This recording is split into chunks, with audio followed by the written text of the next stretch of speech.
Now, the reason he must reestablish his program with Israel is because God's revelation was to come through Israel. His written and living revelation was to come through his sovereign choice of the nation Israel. Because of Israel's rejection of Messiah, God has placed them aside for the time being to work with the church. The church will be raptured, as we have seen, introducing the 70th week of Daniel, or the last 7 years of history as we now know it. There will be a peace treaty signed. We've already seen this, by the Antichrist, and he will seem like the answer to the Middle East conflict. He will establish a peace treaty.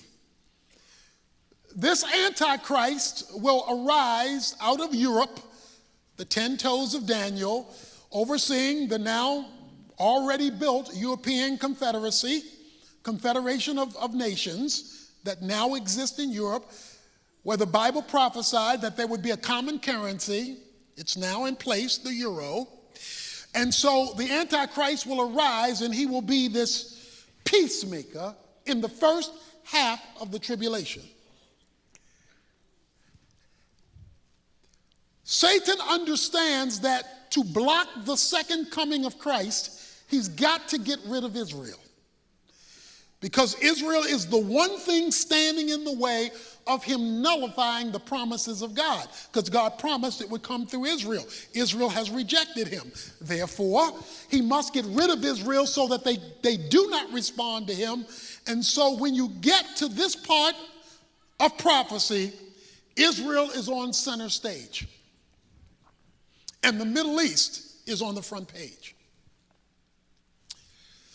So let's bring it now to the middle of the tribulation.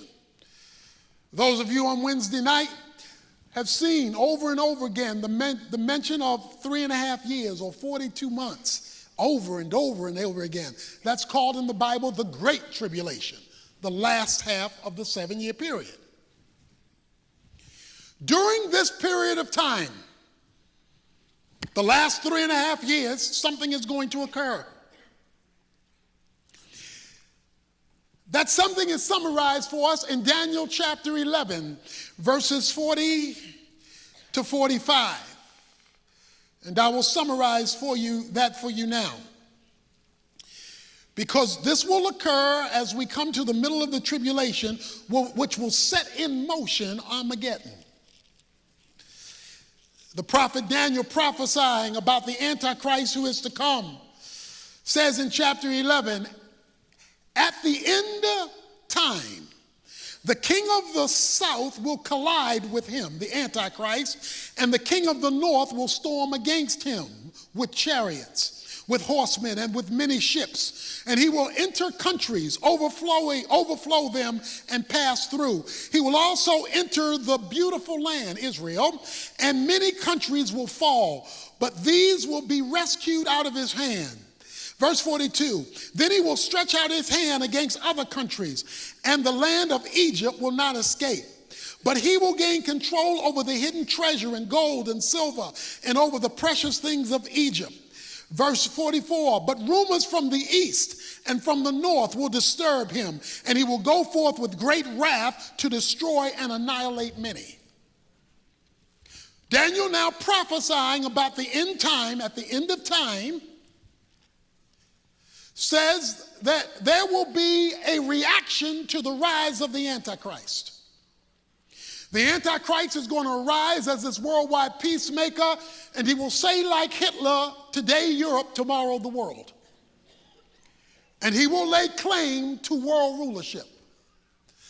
The king of the north, Russia, and the communist bloc is going to react to that, not wanting the Antichrist to rule, and will attack the Antichrist. So you should not be surprised today when you open up the newspaper and see that Russia has now come to the aid of Syria, joining Iran against Israel. He says there will now also be a reaction from the king of the south. That's Egypt and the Islamic contingency. which is also against Israel. So Egypt, the Arab nations, and the religion of Islam is going to come against Israel and the Antichrist, who has positioned himself initially as a friend of Israel. So you've got these two groups coming against the Antichrist. The Antichrist is going to defeat them, causing another army to come into the play. You read it, it's the army from the east. That's China. That's the Eastern Bloc, which, seeing the power of the Antichrist and not wanting to be overruled, will move, the book of Revelation says, with an army of 200 million strong to come up against the Antichrist, who has set himself up to rule the whole world. So you got all of this stuff happening, and it's all happening in one location, the Middle East. Look at Revelation chapter 16. Here's what we read. Verse 13. And I saw out of the mouth of the dragon, and out of the mouth of the beast, and out of the mouth of the false prophet, that is the unholy trinity, 3 unclean spirits like frogs. And they were spirits of demons performing signs which go out to the kings of the whole world to gather them together for the war of the great day of God, the Almighty.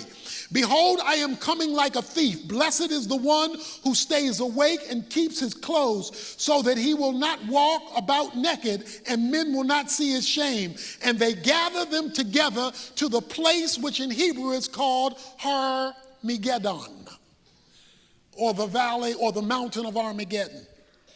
Armageddon is a huge plain. Napoleon Bonaparte, when he saw the valley of Megiddo, he said, this is the most natural battlefield in the world. It is huge.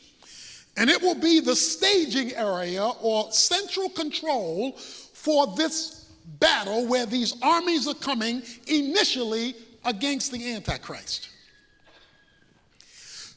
So that is a summary of what will set in motion this battle of Armageddon.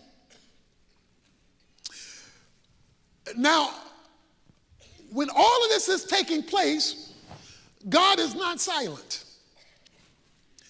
Zechariah chapter 14 puts it this way. In describing the same battle through another prophet, and that's some of the challenge of this because it's scattered throughout the Bible, but verse 2 says, for I will gather all the nations against Jerusalem to battle, and the city will be captured, the houses plundered, the women ravished, and half of the city exiled, but the rest of the people will not be cut off from the city. The Lord will go forth and fight against those nations, and when he fights on the day of battle. So let me explain this. Lucy. All these nations are coming together in the Middle East because Satan has got to get rid of Israel. That's his last hope for victory against God. But Zechariah says God is bringing the nations together. But Revelation 16 says that the unholy trinity is bringing the nations together. So who's bringing the nations together? Both. Satan is doing it for his purposes, and God is doing it for his purposes. So you have to understand something about God, and that is God can use the devil to accomplish his purposes. Okay? There are many illustrations of that in the Bible, but for our sake today, God is allowing the devil to be the devil in order to accomplish the will of God. So whenever you think of the devil, just remember he's God's devil. Okay? And so God is using the rebellion of Satan to accomplish his purposes. So now the whole world is centered on the Middle East. When this happens, CNN, Fox News, MSNBC, all of them are going to be talking about this. Some of you may ask, well, where is the United States in all of this? Well, remember, the Antichrist is over Europe. The military of Europe is NATO. The United States is the power and economic support for NATO. So when the Antichrist rises in Europe, the United States is swallowed in that because the United States supports the European Union. So we become, in fact, the United States was born out of Europe. So it's natural it would be the support for this European activity that takes place. So now you have the whole world centered in Israel. You have now the leaders of the nation of the world coming together initially against the Antichrist, who begins to defeat some of them. And as we saw last time, in the midst of all of this, the Antichrist in the middle of the tribulation is going to break his agreement with Israel. It's called the abomination of desolation. Daniel chapter 9, verse 27. He's going to come in and he's going to now try to destroy Israel. At the beginning of the tribulation, he was Israel's friend. Now he becomes Israel's enemy. That's why in Revelation chapter 12, we read in verses 13, and when I saw the dragon, he saw that he was thrown down to earth. He persecuted the woman, Israel, who gave birth to the male child, Jesus. And God has to protect Israel from the Antichrist's decision to destroy them. So he provides this protection for Israel. We see in verse 15, and the serpent poured out water like a river out of his mouth after the woman, Israel, so that he might cause her to be swept away with the flood. He's trying to drown or destroy Israel. Because if he does not destroy Israel, he cannot keep Christ from coming back. And if Christ comes back, he's doomed.